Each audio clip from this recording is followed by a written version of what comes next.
ठाकरे गटाचे आमदार अनिल परब यांनी जागा वाटपावरून मुख्यमंत्री एकनाथ शिंदेंवर निशाणा साधलाय।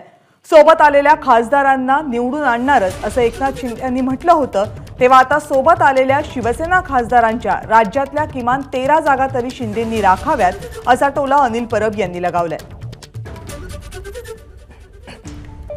एकनाथ शिंदे यांच्यासोबत जे 13 खासदार गेले, या 13 खासदारांना अभय दिलं होतं की तुम्हाला पुन्हा खासदार मी करणारच। त्यासोबत त्यांनी असं देखील म्हटलं होतं की जर ह्यांच्यापैकी एकही माणूस पडला तर मी माझ्या पदाचा राजीनामा देईन आणि मी शेती करायला जाईन, असं त्यांनी स्पष्ट सांगितलेलं आहे। आता त्यांनी शेतीची अवजारं जरा धार काढून ठेवावीत। आता जे ज्या प्रेमाने एकनाथ शिंदे बरोबर गेलेत त्यांना आम्ही शुभेच्छा देतो। आमचं म्हणणं आहे कमीत कमी 13 जागा तर राखा पहिल्या। एबीपी माझा, उघडा डोळे बघा नीट।